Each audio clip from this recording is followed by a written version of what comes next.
प्रिय छात्रों, निर्माण आईएएस संस्थान यूपीएससी 2023 व 2024 के प्रीलिम्स परीक्षा को ध्यान में रखते हुए आप सबके लिए बहुविकल्पीय प्रश्न उत्तर श्रृंखला लेकर आ रही है, जो प्रतिदिन के समसामयिक प्रश्नों के साथ सामान्य अध्ययन के अलग अलग विषयों संबंधी बहुविकल्पीय प्रश्नों को कवर करेगा। ये कार्यक्रम प्रतिदिन शाम 8 बजे हमारे YouTube चैनल पर प्रसारित किया जाएगा। आप अपने अनुभव और सुझाव हमें कमेंट बॉक्स के माध्यम से भेज सकते हैं। नमस्कार, निर्माण आईएएस की इस रिवीजन सीरीज में आप सभी लोगों का स्वागत है। अभी हम लोग 2023 के प्रीलिम्स के लिए इकोनॉमिक सर्वे और बजट का रिवीजन कर रहे हैं और इस बजट और इकोनॉमिक सर्वे के साथ साथ आपकी लगभग इकोनॉमी से जो भी प्रश्न बनने की संभावना है उनके सेक्शंस भी इसमें कवर हो जा रहे हैं। तो ये सिर्फ बजट और इकोनॉमिक सर्वे नहीं है, बल्कि बजट और इकोनॉमिक सर्वे के साथ साथ इकोनॉमी की भी तैयारी है। ठीक है, तो आप लोग इसमें ज्यादा से ज्यादा शेयर करते रहिए अपने दोस्तों के साथ और ज्यादा से ज्यादा इसमें भूमिका अपनी निभाते रहिए। आइए शुरुआत करते हैं। हमारा पहला प्रश्न है कि इनमें से कौन से वित्तीय स्थिरता और विकास एवं विकास परिषद के कार्य या जिम्मेदारियां हैं जिसकी अध्यक्षता केंद्रीय वित्त मंत्री करते हैं। अब देखिए, पहला प्रश्न ही पहले समझ लीजिए कि प्रश्न कह रहा है कि एफएसडीसी एक संस्था है जिसकी अध्यक्षता कौन करता है? केंद्रीय वित्त मंत्री। ये सेम इससे जुड़ा हुआ एक क्वेश्चन एकदम एग्जैक्टली सेम पैटर्न के साथ यूपीएससी ने पूछ रखा है एफएसडीसी के बारे में, तो उसमें भी ये प्रश्न था कि इसकी अध्यक्षता कौन करता है। तो इसलिए एफएसडीसी एक बड़ी संस्था है और इकोनॉमिक सर्वे में लगातार इसको लेकर के बहुत बड़ी भूमिका के तौर पर इस बार देखा गया है, तो हो सकता है यहां से फिर प्रश्न को रिपीट कर दिया जाए। ठीक है, तो अब बात आती है कि एफएसडीसी, पहले इसकी थोड़ी चर्चा कर लेते हैं क्या है, क्योंकि अगर यहां से प्रश्न पूछा गया तो आपको जानना जरूरी है। बेसिकली जब 2008 में मंदी आई थी, वैश्विक मंदी का एक दौर चल रहा था, तो उस 2008 की मंदी से भारत को बचाने के लिए भारत की जो वित्तीय संस्थाएं हैं वे इस मंदी में प्रभावित नहीं हो, इसको बचाने के लिए सरकार ने एक कमेटी बनाई। उस कमेटी का नाम था रघुराम राजन कमेटी। तो रघुराम राजन कमेटी 2008 में बनाई गई थी। तो रघुराम राजन कमेटी ने रिकमेंडेशन दिया कि जितने भी वित्तीय क्षेत्र में जुड़े हुए नियामक संस्थाएं हैं, जितने भी रेगुलेटरी ऑर्गेनाइजेशंस हैं, जैसे कि इरडा हो गया, आरबीआई हो गया, सेबी हो गया, ये सभी जो कि वित्तीय क्षेत्र से जुड़ी हुई संस्थाएं हैं, इन सबके ऊपर एक सुपर रेगुलेटरी ऑर्गेनाइजेशन बनाने की जरूरत है, ताकि ये सभी आपस में, चूंकि ये अलग अलग संस्थाएं हैं और आपस में इनका कोऑपरेशन बड़ा कमजोर है, तो इसीलिए एक सुपर रेगुलेटर संस्था जो कि इन सभी के ऊपर रहेगी, वह अगर इन सभी को रेगुलेट करती रहेगी तो ये आपस में कोऑपरेट करेंगे तो भारत मंदी से बाहर आसानी से निकल जाए। ठीक है, और भारत वित्तीय क्षेत्र में परफॉर्मेंस विभाग की सुधर जाएगी। तो इसी रिकमेंडेशन के आधार पर वर्ष 2010 में, ध्यान रख लीजिएगा कि एफएसडीसी की स्थापना किस समिति?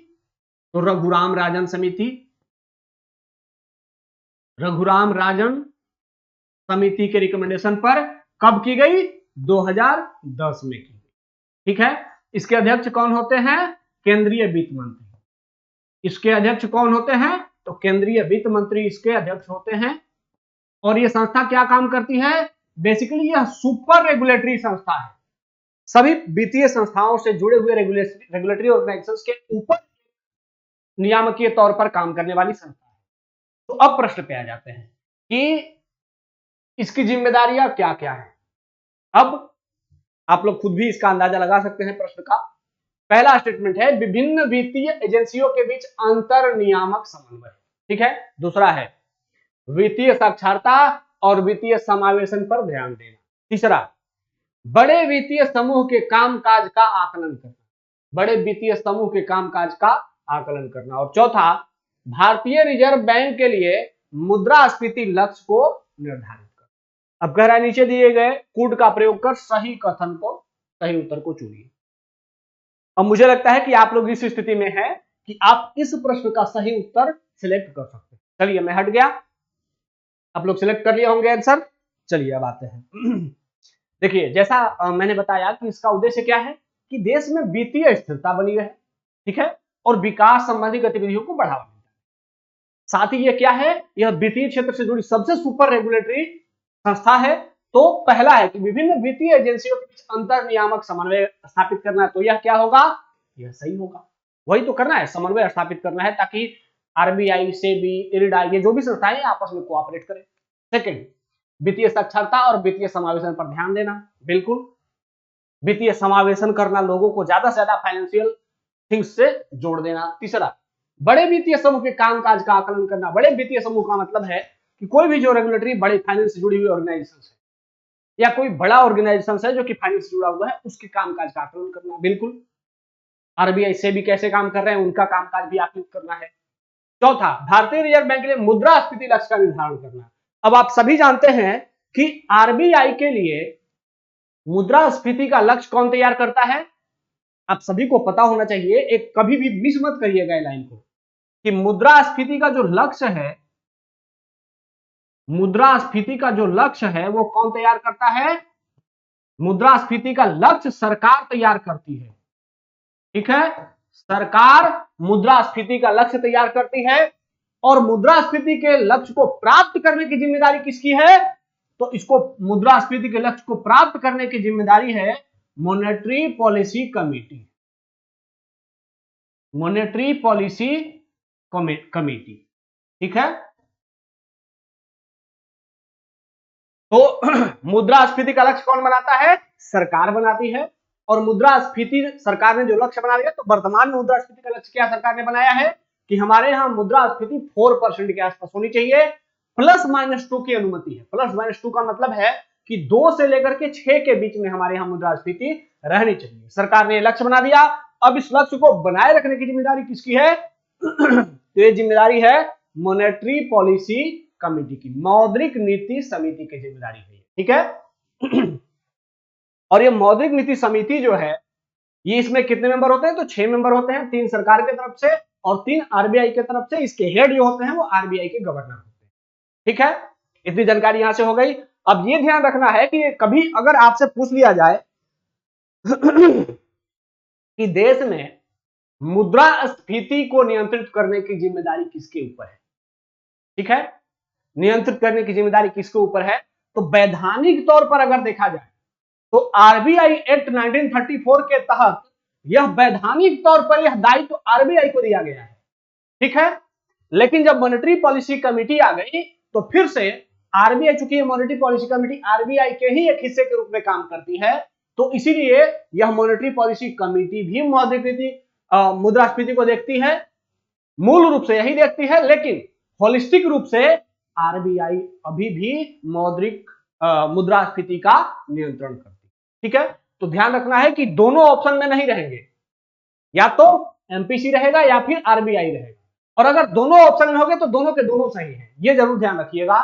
तो ये अगर ऐसा ऑप्शन आ जाए कि भारत में मुद्रास्फीति नियंत्रण की जिम्मेदारी किसकी है, का दायित्व किसके पास है, और ऑप्शन हो अगर कि मौद्रिक नीति समिति, एक ऑप्शन, दूसरा हो आरबीआई, तो दोनों का दायित्व है कि भारत में मुद्रास्फीति का नियंत्रण किया जाए। तो ये अगर ऑप्शन जो भी होगा उसमें ध्यान रखिएगा कि दोनों को इंक्लूड करके मारिएगा। ठीक है, चलिए इतना तो हम समझ गए। अब यहां से हम समझ गए कि भाई मुद्रास्फीति लक्ष्य का निर्धारण करना मॉनेटरी पॉलिसी कमेटी या आरबीआई का लक्ष्य था, इसका एफएसडीसी से कोई लेना देना नहीं है। एफएसडीसी के बारे में जो जानकारी हमें जाननी थी वो भी हम जान गए कि रघुराम राजन समिति के रिकमेंडेशन पर 2010 में स्थापित किया गया था, और जो केंद्रीय वित्त मंत्री होते हैं वो इसके अध्यक्ष होते हैं। चीजें क्लियर हो गई हैं, मुझे उम्मीद है चीजें क्लियर हो गई होंगी। आप लोग इसको पढ़ सकते हैं, सेम बातें लिखी गई हैं। ठीक है देखिए इसमें कौन कौन से लोग होते हैं, आरबीआई, सेबी, आईआरडीए, पीएफआरडीए, वित्त सचिव या अन्य जो भी फाइनेंस से जुड़े हुए मेंबर होते हैं वो सभी इसके मेंबर होते हैं। ठीक है, आइए आगे बढ़ते हैं। अगला प्रश्न है कि पूंजीगत संपत्ति के हस्तांतरण से उत्पन्न होने वाले लाभ या मुनाफे को पूंजीगत लाभ कहा जाता है, और पूंजीगत लाभ पर जो कर लगता है, पूंजीगत लाभ कर, इसके अंतर्गत निम्नलिखित में से किसकी कीमत में लाभ को पूंजीगत लाभ माना जाएगा। पहले तो आपको यह जानना है, यह प्रश्न बहुत संभावना है कि ये चूंकि इकोनॉमी का कोर कंसेप्ट है, पूंजीगत लाभ कर काफी चर्चा में भी रहता है, तो पूंजीगत लाभ कर क्या होता है यह आपको जानना बहुत जरूरी है। ठीक है, क्योंकि तभी आप ऐसे जुड़े हुए जो भी प्रश्न हैं, सरकार के जो टैक्स सिस्टम से जुड़े हुए प्रश्न होंगे, तभी आप उसका सटीक आंसर कर पाएंगे। तो यहां पर दिया गया है कि पूंजीगत लाभ किसे माना जाएगा। पहला है पुरातत्व संग्रह, दूसरा है आभूषण, तीसरा है कला और एक काम, या फिर स्टॉक।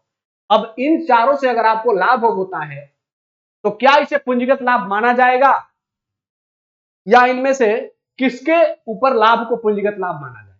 ठीक है, अब पहले इसको समझ लेते हैं कि पूंजीगत लाभ बेसिकली होता क्या। यहां देखिए, जैसे पूंजीगत लाभ सिंपल शब्दों में कि आपके पास कोई पूंजी है, ठीक है, आपने उस पूंजी को, पूंजी का मतलब होता है जो आपके पास फिजिकल फॉर्म में हो, जो बड़ी जिसका वैल्यू ज्यादा हो, और अगर उस पूंजी को बेचने से आपको कुछ लाभ होता है तो सरकार उस लाभ पर टैक्स लेती है। ठीक है, और इसी को पूंजीगत लाभ कर, ध्यान रखना है कि संपूर्ण अमाउंट पर टैक्स नहीं लिया जाता है। जैसे यहाँ एक एग्जांपल दिया गया है कि अगर आपके पास 1,00,000 रुपए का एक आवासीय घर आपने खरीदा, ठीक है, 2021 में, और 2022 में उसको 2,00,000 रुपए में बेच दिया, तो आपको लाभ कितना हुआ? तो आपको लाभ हुआ 1,00,000 रुपए। इसी 1,00,000 रुपए पर सरकार टैक्स लेगी, तो इस टैक्स को क्या कहा जाएगा? पूंजीगत लाभ। ठीक है, क्योंकि यह पूंजी के बेचने से लाभ प्राप्त हुआ है, इसीलिए इसे पूंजीगत लाभ कर कहा जाएगा। अब प्रश्न यह उठता है कि किसे पूंजीगत लाभ कर नहीं कहा जाएगा।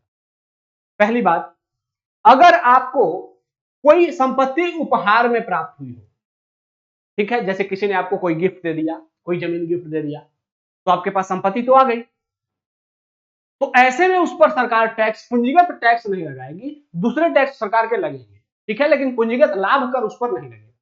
दूसरा, जैसे अगर आपके पास कोई हेरिडेटरी प्रॉपर्टी आ गई, वंशानुगत प्रॉपर्टी, जैसे पिता की संपत्ति थी, फिर अब वो आपके नाम से हो गई, तो भी आपके पास एक पूंजी आ गई, लेकिन उस पूंजी पर भी पूंजीगत लाभ कर नहीं लगेगा।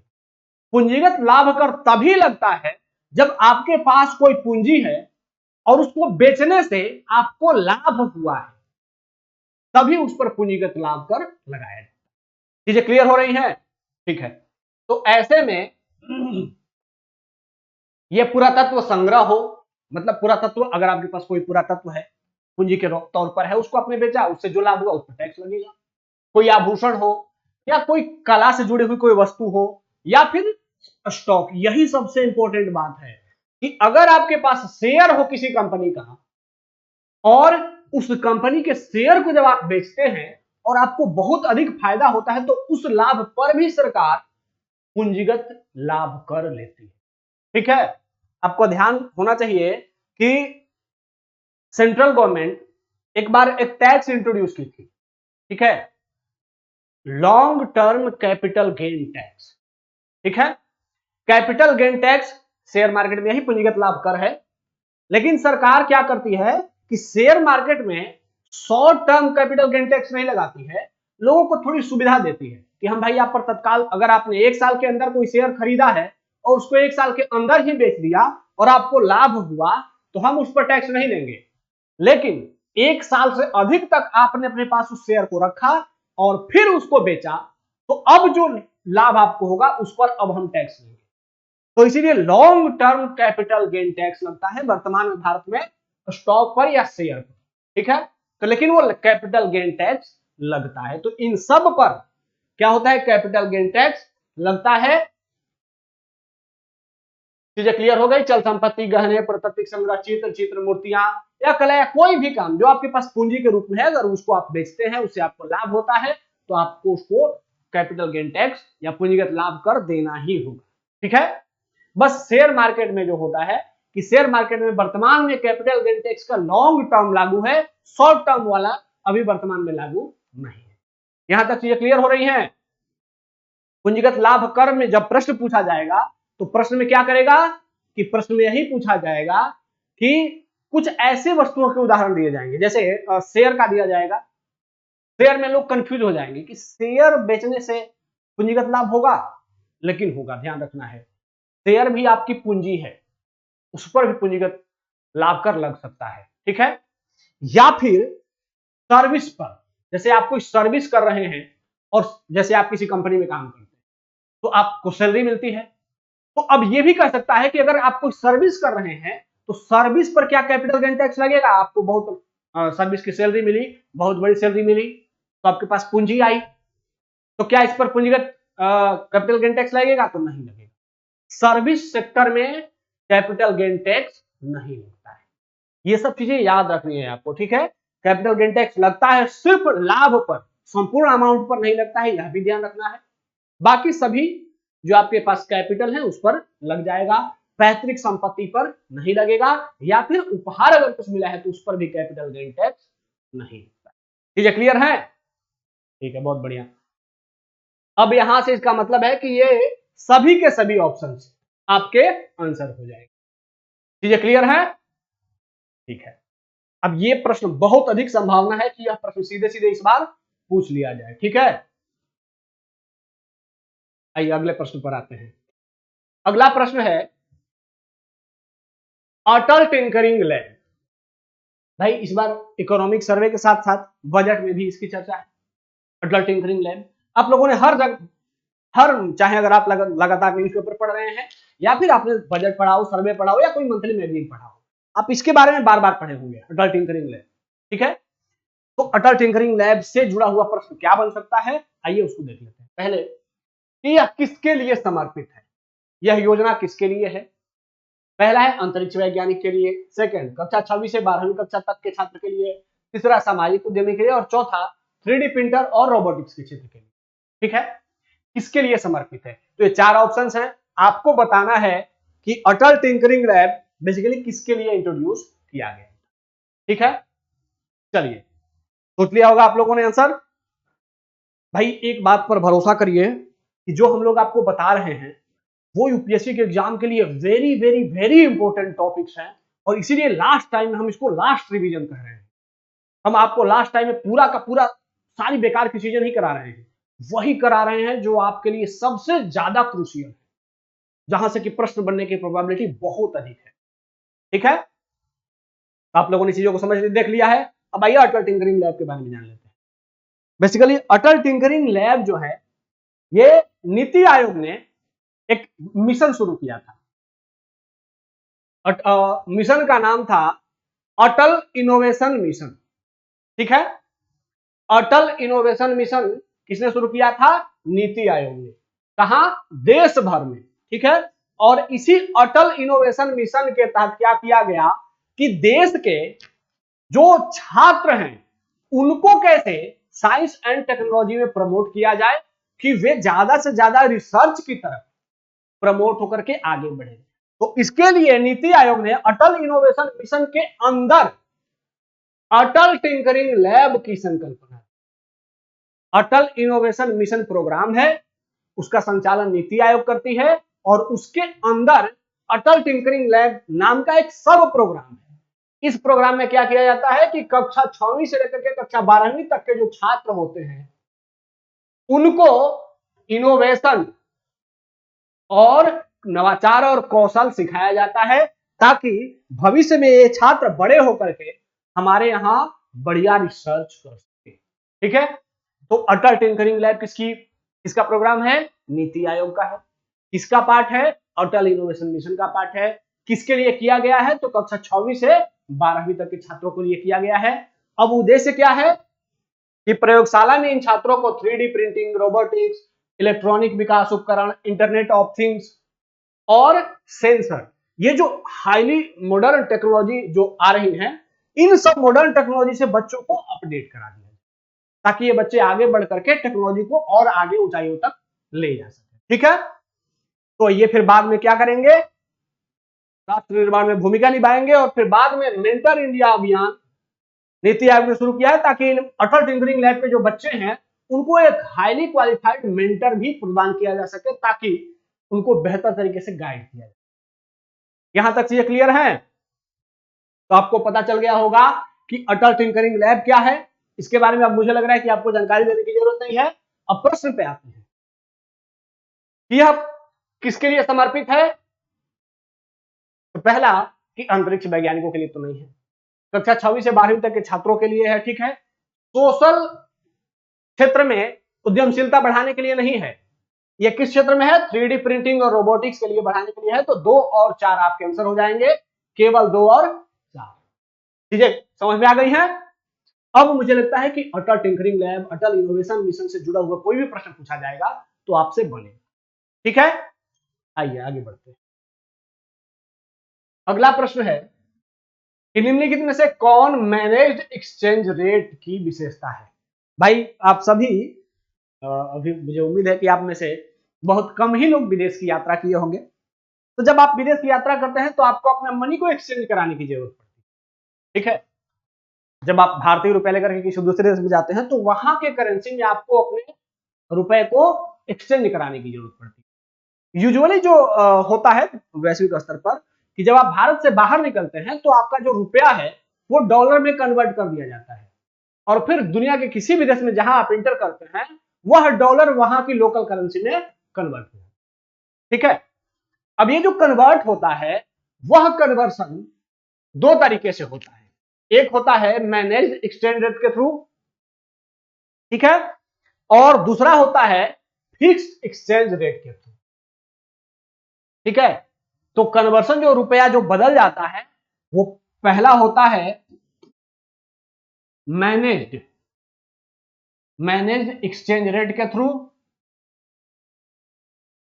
और दूसरा होता है फिक्स्ड एक्सचेंज रेट के थ्रू। अब देखिए दोनों में अंतर क्या है।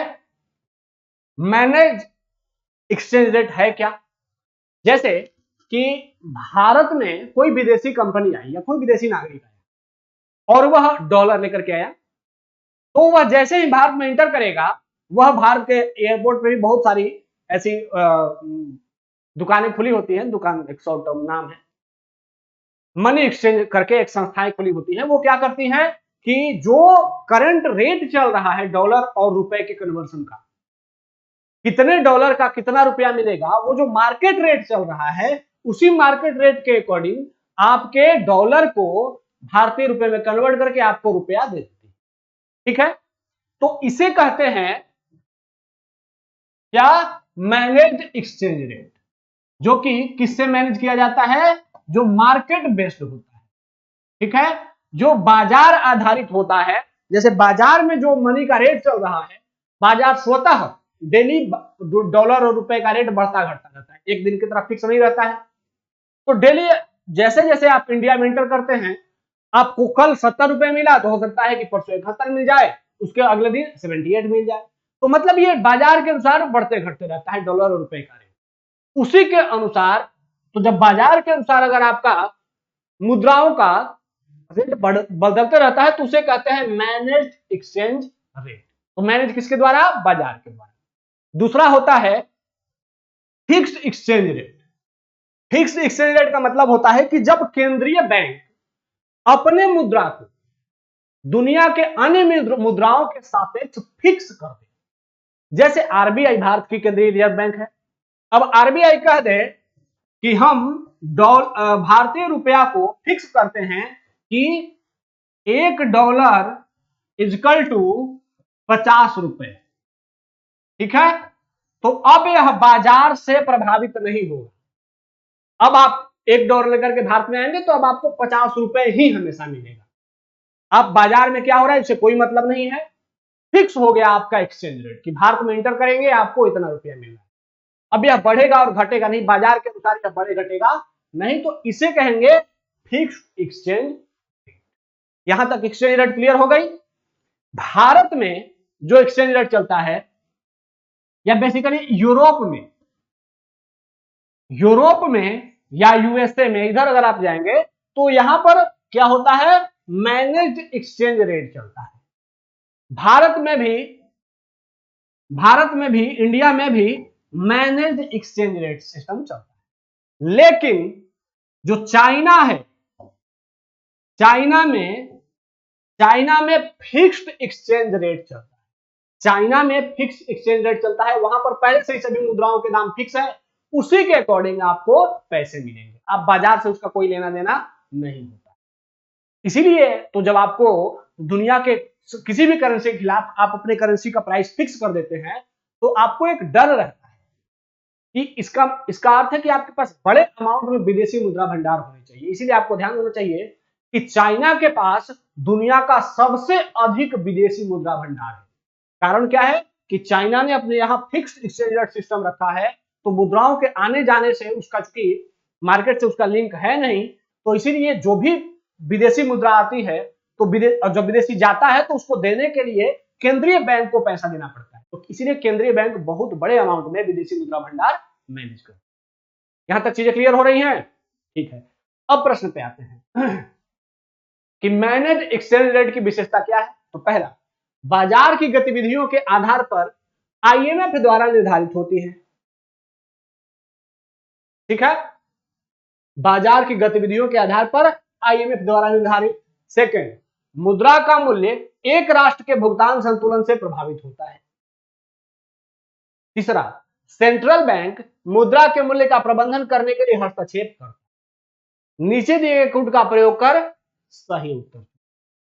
अब कह रहा है कि प्रतिबंधित मैनेज्ड एक्सचेंज रेट की विशेषता क्या है। नीचे दिए गए कूट का प्रयोग कर सही उत्तर चुनिए। अब आपके सामने ऑप्शंस हो गए। ठीक है, चलिए आप लोगों ने आंसर भी सोच ही लिया होगा, आगे बढ़े। ठीक है, अब देख लेते हैं इसका डिटेलिंग क्या है भाई। यहां पर देखिए विनिमय दर, ये तो हम समझ ही गए कि दो देशों की मुद्राओं के सापेक्ष जो एक्सचेंज होता है। अब यहां पर है निश्चित विनिमय दर। निश्चित विनिमय दर का मतलब है कि विनिमय दर फिक्स है, और दूसरा होता है लचीली या अस्थायी विनिमय दर। ये एकदम बाजार से निर्धारित होता है कि बाजार जो चाहेगा सरकारी हस्तक्षेप के बिना होता है। विदेशी मुद्रा बाजार में मुद्राओं की मांग और आपूर्ति के अनुसार होता है। ठीक है, लेकिन यहां ध्यान रखना है कि आईएमएफ मुद्रा के स्तर को नहीं आंकता है। पहला स्टेटमेंट क्या है? पहला स्टेटमेंट क्या था कि बाजार की गतिविधि के आधार पर आईएमएफ द्वारा निर्धारित होता, तो ये गलत हो जाएगा, क्योंकि जो मैनेज एक्सचेंज रेट होता है यह बाजार की गतिविधियों से निर्धारित होता है, इसका आईएमएफ से कोई लेना देना नहीं होता है। और समय समय पर जो जैसे अचानक से बहुत अधिक फ्लैक्चुएट होने लगेगा मुद्रा का मूल्य, तो जो केंद्रीय बैंक होता है वह कभी कभी इंटरफेयर करता है। ठीक है, सामान्य रूप से नहीं करता है, लेकिन कभी कभी इंटरफेयर करता है। तो इसीलिए मुद्रा का मूल्य एक राष्ट्र के भुगतान संतुलन से प्रभावित होता है, सही है। और सेंट्रल बैंक मुद्रा के मूल्य का प्रबंधन करने के लिए हस्तक्षेप करता है, तो यह भी सही है। तो इसका आंसर हो जाएगा 2 और 3। क्लियर हो गया होगा, मुझे उम्मीद है आप लोगों को। एक्सचेंज रेट सिस्टम क्लियर हो गया, दो प्रकार का, फिक्स्ड, मैनेज। ठीक है, पूरी क्लियर हो गई होगी। आइए आगे बढ़ते हैं। ये सब चीजें आप जरूर पढ़ लीजिएगा, ये आपको अच्छा खासा हेल्प करेगा। अगला प्रश्न है व्यापार के लिए तकनीकी बाधाएं। ठीक है, व्यापार के लिए तकनीकी बाधाएं मतलब टेक्निकल बैरियर्स ऑफ ट्रेड क्या होती हैं के संबंध में निम्नलिखित कथनों पर विचार करें। टेक्निकल बैरियर्स ऑफ ट्रेड, व्यापार के लिए तकनीकी बाधाएं क्या होती हैं। आप लोग जानते जरूर हैं, लेकिन आप शायद हो सकता है कि अभी आपको याद नहीं आ रहा हो, लेकिन जैसे ही मैं बताऊंगा आपको तुरंत याद आ जाएगा। अब देखिए पहले प्रश्न पढ़ लेते हैं। ये व्यापार के लिए गैर टैरिफ बाधाओं की एक श्रृंखला है। सेकंड, यह देशों को उन मानकों को अपनाने के अधिकारों को मान्यता देता है जिन्हें वे पर्यावरण की सुरक्षा के लिए उपयुक्त मानते हैं। तीसरा, यह एक विकासशील देश को अपनी वस्तु की तकनीकी प्रतिस्पर्धात्मकता में सुधार करने के लिए विकसित देशों द्वारा दी जाने वाली वित्तीय सहायता को नियंत्रित करता है। विकसित देशों द्वारा दी जाने वाली वित्तीय सहायता को नियंत्रित करता है। नीचे दिए गए कोड का प्रयोग कर सही उत्तर चुनिए। क्या है व्यापार के लिए तकनीकी बाधा?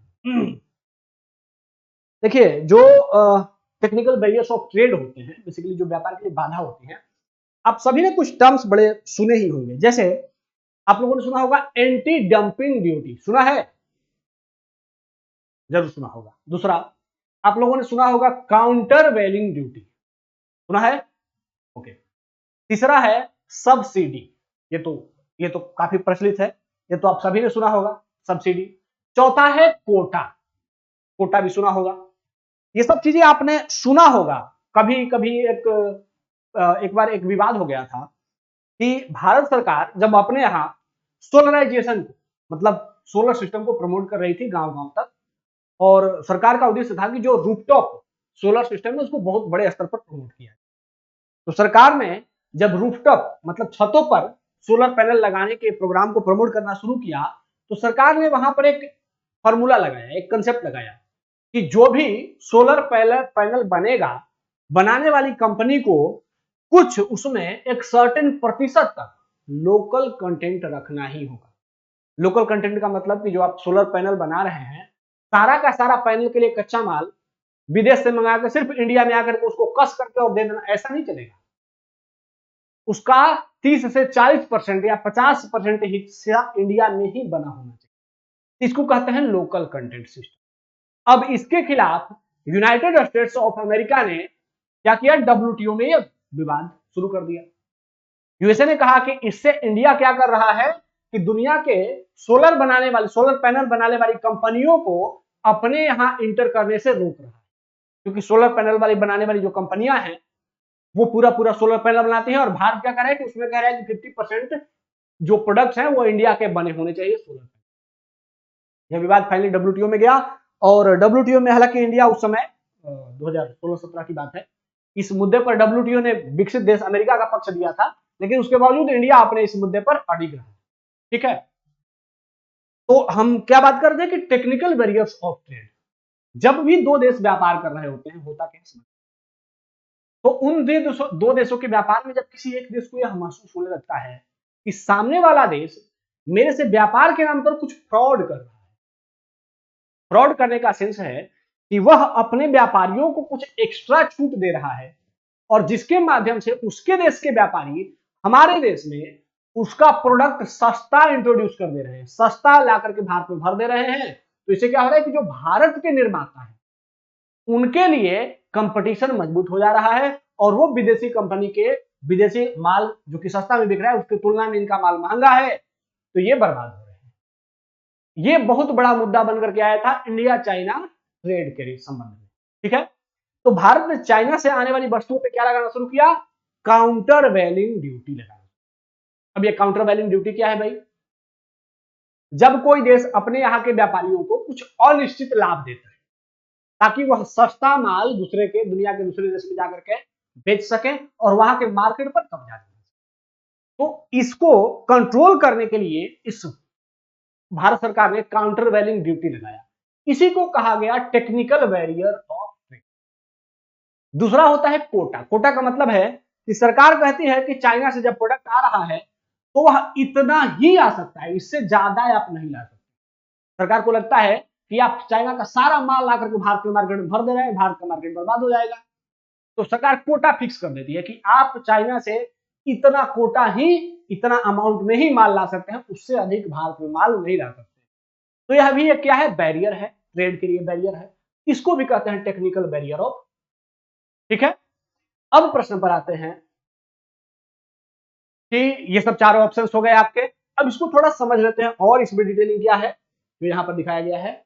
यह सुनिश्चित करने के लिए है कि तकनीकी नियम, मानक, परीक्षण और प्रमाणन प्रक्रियाएं व्यापार के लिए अनावश्यक बाधाएं पैदा न करें। अब भाई व्यापार तो फ्री होने चाहिए। डब्ल्यूटीओ क्या कहता है कि दुनिया के सभी देश आपस में एक दूसरे से मुक्त व्यापार करें, लेकिन कुछ देश या कुछ जो नियम होते हैं उसका दुरुपयोग करके दूसरे देश में अपने माल को ज्यादा भर देते हैं। तो इसीलिए टेक्निकल बैरियर ऑफ ट्रेड यह फिक्स करता है कि दुनिया का कोई देश नियम का गलत दुरुपयोग करके दुनिया के दूसरे देश के व्यापार को चौपट नहीं। ठीक है, अब इसमें क्या है कि उपभोक्ता या पर्यावरण संरक्षण संबंधी कुछ प्रतिबंध लगा दिए जाते हैं, जैसे कि उपभोक्ताओं को क्या चाहिए उसके अनुसार आप भारत के लोग, जैसे हमारे यहाँ जो गौ मांस है यह खाना प्रतिबंधित है, शासन ने अगर प्रतिबंधित किया है और आप भारत में गौ मांस बेचने लगे तो ये क्या हो जाएगा, बैन कर दिया जाएगा। ठीक है, उसी प्रकार पर्यावरण संरक्षण, जैसे आप कोई ऐसा प्रोडक्ट इंडिया में इंट्रोड्यूस करें जो भारत के पर्यावरण के ऊपर प्रतिकूल प्रभाव लाता है तो सरकार उस प्रोडक्ट को भी आने से रोक सकती है। इसको कहते हैं टेक्निकल बैरियर्स ऑफ ट्रेड। यहां तक तो आपको चीजें समझ आ गई होंगी। अब आते हैं कि मानव स्वास्थ्य पर या पर्यावरण सुरक्षा या फिर ऐसे जो भी मुद्दे हैं, यहां पर आप टेक्निकल बैरियर लगा सकते हैं, दुनिया के किसी देश के व्यापार के ऊपर प्रतिबंध लगा सकते हैं। ठीक है, कुछ वैसा ही है कि बहुत सारे पैकेजिंग संगठन, पहचान मानक, ये सब चीजें अभी आप कर सकते हैं। और जैसे स्वच्छता के लिए, खाद्य सुरक्षा, इन सब के आधार पर भी आप टेक्निकल बैरियर लगा सकते हैं ट्रेड के ऊपर। अब प्रश्न आता है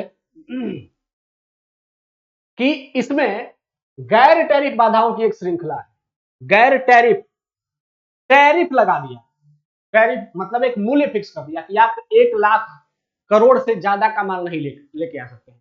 तो ये जो टेक्निकल बैरियर होते हैं इनका टैरिफ से डायरेक्ट, ये टैरिफ वाली बाधाएं नहीं है, मतलब माल का अमाउंट फिक्स नहीं होता है, लेकिन बाकी सभी चीजों के आधार पर आपके ऊपर प्रतिबंध लगाया जा सकता है। नंबर, डिजिट, मुद्रा का मूल्य के आधार पर कि 1,00,000 से ज्यादा का माल आप भारत में इंट्रोड्यूस नहीं कर सकते, ये नहीं किया जा सकता है, किया जाता है। मूल्य नहीं देखा जाता है, बाकी ये देखा जाता है कि आपकी क्वालिटी क्या है, ठीक है, आप जो बेच रहे हैं उसका उद्देश्य क्या है, कहीं आप भारत के मार्केट को बर्बाद तो नहीं करना चाह रहे हैं। तो ये कैसे है, गैर टैरिफ बाधाएं हैं, ठीक है। दूसरा, उन मानकों को अपनाने के अधिकार को मान्यता देता है जिन्हें पर्यावरण की सुरक्षा के लिए उपयुक्त मानते हैं। मतलब टेक्निकल बैरियर ट्रेड कहता है, ये WTO का एक मानक है, कहता है कि अगर किसी देश का पर्यावरण दुनिया के दूसरे देश से व्यापार से प्रभावित हो रहा है तो वह उन देश के साथ व्यापार पर प्रतिबंध लगा सकता है। तो ये भी सही है, लेकिन यहां पर विकसित और विकासशील देश वाला ऐसा कोई कंसेप्ट नहीं है, तो इसीलिए तीसरा क्या है, तीसरा इस कंसेप्ट से जुड़ा ही नहीं है। ये एक बेकार का अलग से लाइन था। ऐसे लाइन यूपीएससी देता है, आपको पहचानना है कि कहीं ऐसी लाइन भी तो आपको नहीं दी गई है जिसका कि इस कंसेप्ट से ही कोई लेना देना नहीं। तो पहला और दूसरा सही है, तीसरा इससे जुड़ा हुआ नहीं। चीजें क्लियर हो गई? चलिए, आपकी इकोनॉमी भी बहुत अच्छी हो ही जानी है। इकोनॉमी की समस्या तो रहती है बच्चों में, लेकिन इकोनॉमी बहुत अच्छी हो जाएगी, भरोसा रखिए, आप बहुत अच्छे हो जाने वाले हैं एग्जाम तक। विश्व व्यापार संगठन WTO ये क्या करता है कि कुछ देशों को, इसमें एक ऐसा कंसेप्ट है कि most favoured nation, most favoured nation का जो WTO है वो मोस्ट फेवर्ड नेशन का कंसेप्ट इंट्रोड्यूस करता है दुनिया के सभी देशों के लिए। अब मोस्ट फेवर्ड नेशन का मतलब क्या होता है कि आप जो छूट, खैर मैं बताता नहीं, बाद में बताता हूं, प्रश्न को समझ लेते हैं पहले। यह एक ऐसा व्यवहार है जिसे मोस्ट फेवर्ड नेशन के रूप में जाना जाता है, हालांकि इसमें कुछ भेदभाव की अनुमति है। तो अब विश्व व्यापार संगठन का जो मोस्ट फेवर्ड नेशन का कंसेप्ट है उसमें क्या क्या छूट की अनुमति है, वहां पर आपके 3 ऑप्शन है। पहला, कि देश मुक्त व्यापार समझौता स्थापित कर सकते हैं। सेकंड, जो केवल समूह के भीतर व्यापार की गई वस्तुओं पर लागू होता है। पहला। दूसरा, वे विकासशील देशों को अपने बाजारों तक विशेष पहुंच प्रदान कर सकते हैं। तीसरा, एक देश उन उत्पादों के खिलाफ प्रतिबंधों को बढ़ा सकता है जिन्हें कुछ विशिष्ट देशों से असंगत तरीके से व्यापार किया हुआ माना जाता है। नीचे दिए गए कोड का प्रयोग कर सही उत्तर चुनिए। अब देखिए, बेसिकली ये प्रश्न कह रहा है कि जो आप मोस्ट फेवर्ड नेशन का कंसेप्ट है कि आमतौर पर अपने व्यापारिक भागीदारों के बीच भेदभाव नहीं कर सकते। मतलब कि जैसे आप पाकिस्तान को या बांग्लादेश को कोई छूट देते हैं कि बांग्लादेश भारत में ये सभी सामान बेच सकता है, तो चूंकि आप WTO के मेंबर हैं, चीन भी WTO का मेंबर है, इसीलिए अगर आपने बांग्लादेश को कोई छूट दिया तो आपको चीन को भी वो छूट देना पड़ेगा। ये कंसेप्ट है मोस्ट फेवर्ड नेशन। मतलब WTO को जितने मेंबर हैं ये सभी आपस में एक दूसरे के क्या हैं, फेवर्ड हैं, मोस्ट फेवर्ड हैं। इनको एक देश ने अगर दूसरे देश को कोई छूट दी व्यापार के लिए तो वो छूट WTO के सभी मेंबर कंट्री को दे दी। लेकिन कुछ छूट पर कुछ प्रतिबंध भी है, वही प्रतिबंध हमारे ये प्रश्न है। अब आइए समझ लेते हैं कि वो प्रतिबंध है क्या भाई। पहला, इसका अपवाद है कि कोई देश एक मुक्त व्यापार समझौता स्थापित करता है जो केवल समूह के भीतर व्यापार की गई वस्तु पर लागू, और बाहर से माल के साथ भेदभाव ऐसा किया जा सकता है। इसका मतलब है क्या है ये कि मुक्त व्यापार समझौता, अगर आप किसी देश के साथ, जैसे भारत ने दुनिया के बहुत सारे देशों के साथ फ्री ट्रेड एग्रीमेंट किया, ठीक है, फ्री ट्रेड एग्रीमेंट, ठीक है, FTA। अब अगर आप किसी देश के साथ फ्री ट्रेड एग्रीमेंट करते हैं तो आपने ट्रेड पर क्या कर दिया, पूरा का पूरा ट्रेड फ्री कर दिया। लेकिन यहां पर ध्यान रखना है कि ऐसे में अगर आप किसी स्पेशल देश के साथ फ्री ट्रेड एग्रीमेंट करते हैं तो वह MFN के कंसेप्ट से, मोस्ट फेवर्ड नेशन के कंसेप्ट से बाहर होता है। मतलब कि आप उस पर्टिकुलर देश को विशेष सुविधा दे रहे हैं अपने देश से व्यापार फ्री कर दे रहे हैं, लेकिन यह फ्री वाला व्यापार आपको सभी देशों को नहीं देना। ठीक है, तो अगर कोई दो देश अगर फ्री ट्रेड एग्रीमेंट साइन करता है तो वह MFN के कंसेप्ट के तहत उसको दुनिया के सभी WTO देशों को फ्री ट्रेड एग्रीमेंट की अनुमति नहीं देनी है। पहला छूट यह हो गया। दूसरा कि विकासशील देश को अपने बाजार तक विशेष पहुंच प्रदान कर सकते हैं। ठीक है, जैसे अगर अमेरिका ने कहा कि जो बांग्लादेश है वो विकासशील देश है, गरीब देश है, तो हम अपने बाजार तक बांग्लादेश को विशेष छूट देते हैं। अब यही दावा इंग्लैंड करने लगे कि भाई आपने बांग्लादेश को छूट दिया तो हमें भी छूट दीजिए। तो यह MFN का कंसेप्ट कहता है कि नहीं, जो गरीब देश हैं, जो विकासशील देश हैं, उनको विशेष छूट दिया जा सकता है और उस विशेष छूट का दावा कोई दूसरा विकसित देश नहीं कर सकता। ठीक है, तो यह भी एक छूट है। ठीक है, तीसरा कि कुछ ऐसे बाधा हैं, जैसे कुछ ऐसे उत्पाद हैं जो कि गलत तरीके से किसी देश में इंट्रोड्यूस किए गए हैं। ठीक है, जैसे भारत में अगर कोई हथियार बैन है, जैसे टर्की का एक पिस्तौल जिनका कि हाल ही में एक दुर्घटना में दुरुपयोग किया गया था, तो उस दुर्घटना में जो टर्की का पिस्तौल भारत में यूज किया गया था वो भारत में प्रतिबंधित है। और अगर वही प्रतिबंधित जो हथियार है कोई दूसरा देश टर्की से खरीद करके और भारत में बेचने लगे और कहने लगे कि नहीं ये तो हम अपने यहां से बेच रहे हैं, तो भी भारत उस पर प्रतिबंध लगा सकता है। ठीक है, तो ये 3 प्रकार के प्रतिबंध हो गए। ठीक है, अब यहां थोड़ा सा देख लेते हैं कि ध्यान ये रखना है कि इसमें और जो भेदभाव करने की अनुमति है, जैसे कि ट्रिम्स, लेकिन ये समझौते की कठोर शर्त के तहत ट्रिम्स का मतलब है कि अगर आप इंटेलेक्चुअल प्रॉपर्टी से जुड़ा हुआ कोई रोक लगाना चाहते हैं तो आप लगा सकते हैं, यह कोई विशेष समस्या नहीं है। और ये MFN का डेफिनेशन दिया गया है, ये मैंने आपको बता दिया है, आप वही इसको पढ़ सकते हैं। तो टोटल चीजें आपको समझ गई होंगी कि MFN सिद्धांत क्या है, MFN सिद्धांत के अपवाद क्या क्या हैं, कहां कहां पर MFN सिद्धांत नहीं काम करता है। अब इसका हम लोग देख लेते हैं आंसर। तो पहला कि अगर आप मुक्त व्यापार समझौता करते हैं, किसी देश के साथ फ्री ट्रेड एग्रीमेंट करते हैं, तो आपके लिए केवल समूह के साथ व्यापार कर सकते हैं, आप पर MFN का कंसेप्ट लागू नहीं होगा। सेकंड, विकासशील देशों को अपने बाजार तक पहुंच दे सकते हैं, ये भी ठीक है। और तीसरा कि कुछ असंगत तरीके से जो प्रतिबंधित प्रोडक्ट अगर आपके यहाँ कोई दूसरे देश के माध्यम से आ रहा है तो उसको भी रोक लगा सकते हैं। तो इसका मतलब तीनों के तीनों स्टेटमेंट क्या है, MFN का कंसेप्ट क्लियर हो गया, उसके अपवाद भी क्लियर हो गए होंगे। सेम चीजें रिपीट होंगी यूपीएससी के एग्जाम में, भूलिएगा मत, ये सेम चीजें रिपीट होने वाली हैं क्योंकि लगातार चर्चा में ये सब चीजें हैं और व्यापार WTO का मुद्दा भी लगातार चर्चा में है। तो अब यही सब चीजें क्वेश्चन बनने वाली है। ठीक है, तैयार रहिएगा। आइए अगले प्रश्न की ओर चलते हैं। अगला प्रश्न है प्रेफरेंशियल ट्रेड एग्रीमेंट। ठीक है, प्राथमिकता व्यापार समझौते और फ्री ट्रेड एग्रीमेंट, मुक्त व्यापार समझौते, इनके बीच में क्या अंतर है? भाई ये तो आप लोगों को आता ही होगा, आता होगा ना। प्रेफरेंशियल ट्रेड एग्रीमेंट और फ्री ट्रेड एग्रीमेंट, ये तो आप लोगों को, मुझे उम्मीद है कि आता होगा। चलिए प्रश्न देख लेते हैं कि PTA में उत्पादों की एक सकारात्मक सूची होती है जिन पर शुल्क कम किया जाता है, जबकि FTA में उत्पादों की एक नकारात्मक सूची होती है जिन पर शुल्क कम या समाप्त नहीं किया जाता। ठीक है। सेकंड, FTA में बौद्धिक संपदा अधिकार, अच्छा पहले वाले को समझ लेते हैं।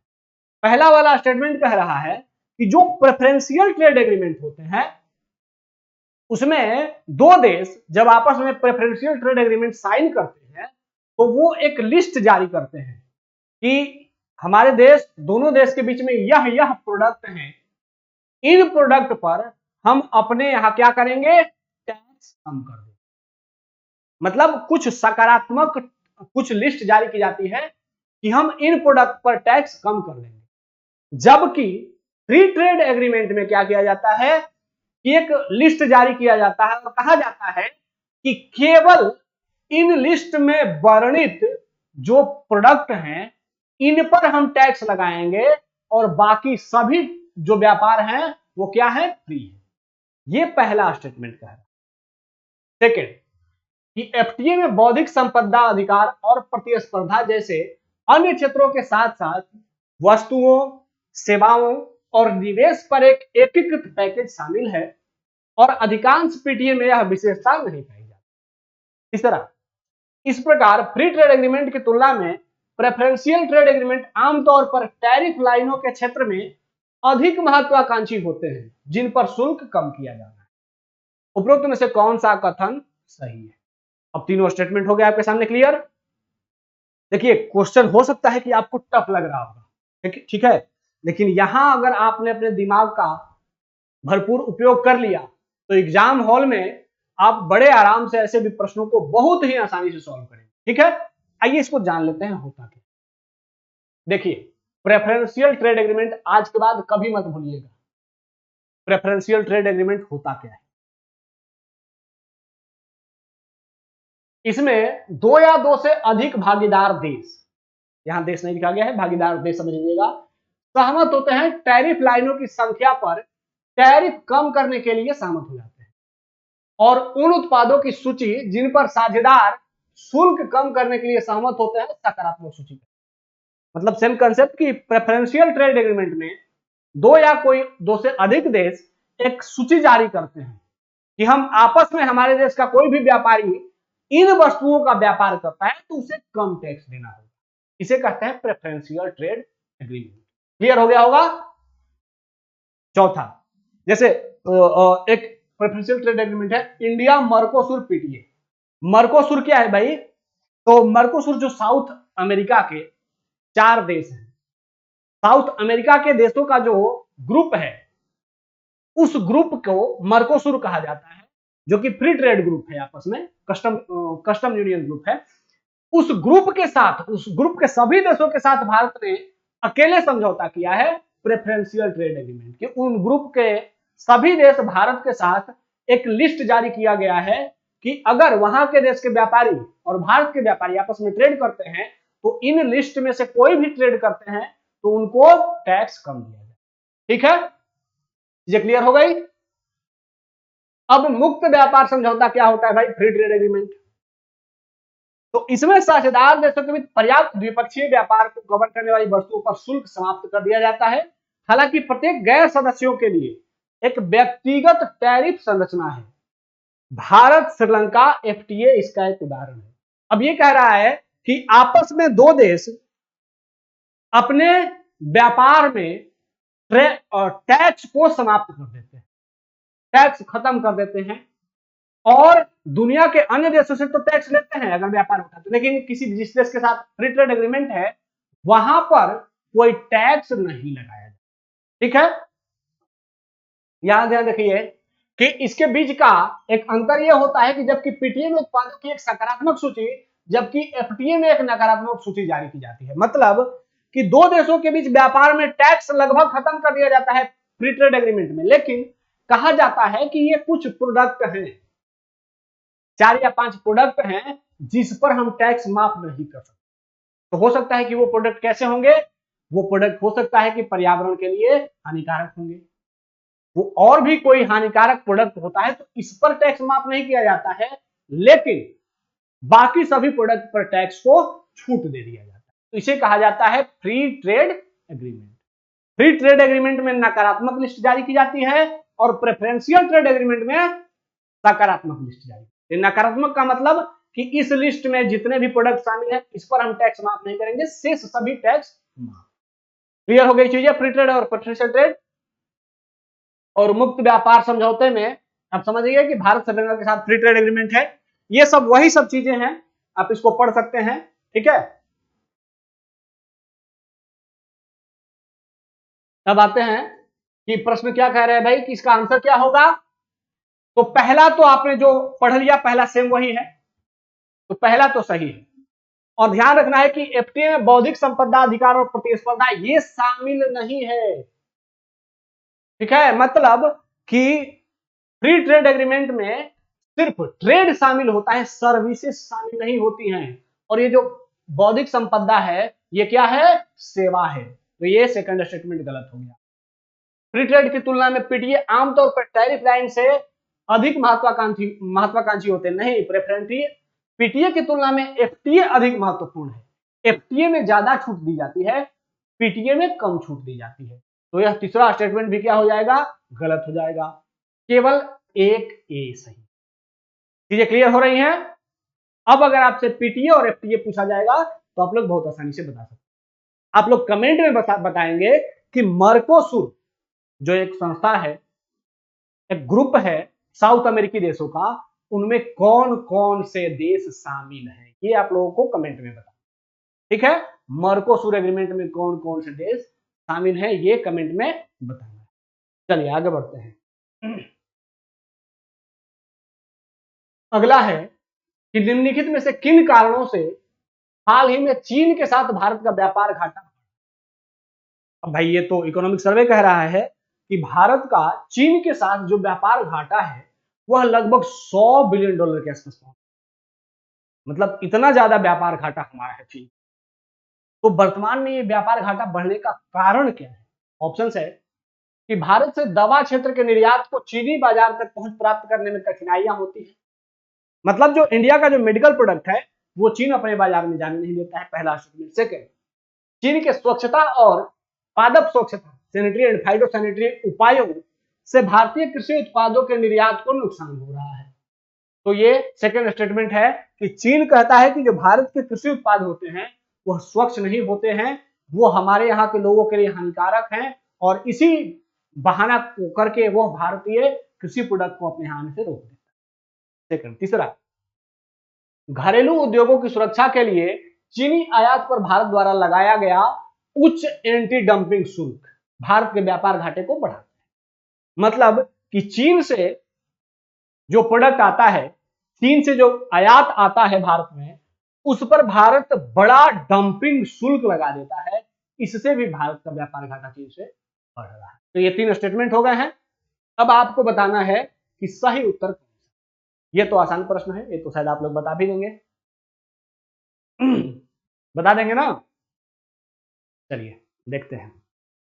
पहला समझ लेते हैं इसको कि चीन से आयात से संबंधित 93 उत्पादों पर एंटी डंपिंग शुल्क लागू है। वर्तमान में हम चीन से जो चीन के 93 प्रोडक्ट हैं उस पर भारत सरकार एंटी डंपिंग शुल्क लगाती है। एंटी डंपिंग शुल्क का मतलब क्या है कि भारत सरकार कहती है कि चीन अपने इन 93 प्रोडक्ट को भारत में जब भेजता है तो भेजने से पहले वह अपने इन उद्योगों को इतना टैक्स छूट दे देता है, इतना सब्सिडी दे देता है कि वह भारत में इतने सस्ते रूप में उस प्रोडक्ट को भारत में लॉन्च करते हैं कि भारत में उन प्रोडक्ट को बनाने वाली कंपनियां उनसे कम्पीट नहीं कर पाती हैं और भारतीय कंपनियां बर्बाद।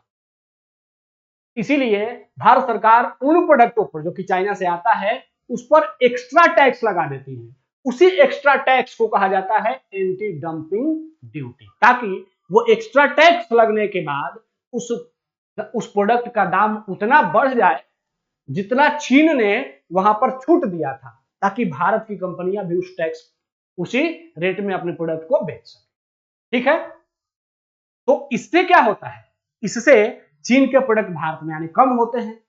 तो जब चीन के प्रोडक्ट कम आएंगे भारत में तो भारत का व्यापार घाटा कम होगा ना। व्यापार घाटा दो ही तरीके से कम होता है, या तो आयात कम कीजिए या निर्यात ज्यादा कीजिए। तो एंटी डंपिंग ड्यूटी लगाने से चीन का आयात कम हो जाएगा, तो कम हो जाएगा तो हमारा घाटा, व्यापार घाटा कम हो जाएगा। तो ऐसे में जो ये स्टेटमेंट कह रहा है कि चीनी आयात पर भारत द्वारा लगाया गया उच्च एंटी डंपिंग शुल्क यह व्यापार घाटे को बढ़ाता है, ये क्या हो जाएगा, गलत हो जाएगा। भारत सरकार अगर हाई एंटी डंपिंग ड्यूटी लगाती है तो व्यापार घाटा क्या हो जाएगा, कम होगा। ठीक है, तो तीसरा स्टेटमेंट तो गलत है। अब ये सब चीजें हैं जिन पर कि भारत सरकार ने क्या किया है, प्रतिबंध लगाया है। शेष सभी कारण तो वही हैं कि इन सभी आयातों के कारण व्यापार घाटे को कम करने में मदद करते हैं। ये क्या करता है, व्यापार घाटा को कम करता है एंटी डंपिंग ड्यूटी। और शेष तो ऐसा ही है कि दवा निर्यात हमारे यहाँ चीनी बाजार में नहीं पहुंच पा रहे हैं क्योंकि चीन उनको रोक देता है, बहुत सारी दवाओं को अपने यहाँ नहीं देता है, साथ ही हमारे एग्रीकल्चर प्रोडक्ट को भी अपने देश में नहीं जाने देता। तो एक और दो ऑप्शन सही है, इसीलिए भारत का व्यापार घाटा चीन के सापेक्ष बहुत अधिक बढ़ा हुआ है। ठीक है, तो आज हमने इकोनॉमिक सर्वे और बजट के साथ साथ इकोनॉमी के कोर कंसेप्ट को भी जाना, और अगर आप लगातार इस सीरीज में बने रहेंगे तो अगले 1-2 दिनों में ही आपकी पूरी इकोनॉमिक सर्वे और बजट की संपूर्ण जानकारी लगभग यूपीएससी के एग्जाम में जो आने वाले हैं वो पूरी तैयारी हो जाएगी। तो हमसे जुड़े रहें, कमेंट बॉक्स में जो हमने आपसे प्रश्न पूछा उसका उत्तर भी देते रहें, अपने सुझाव भी देते रहें, अपने दोस्तों के साथ शेयर भी करते रहें कि हमारा भी मनोबल बढ़ता रहे। ठीक है, हमसे जुड़ने के लिए धन्यवाद। जय हिंद।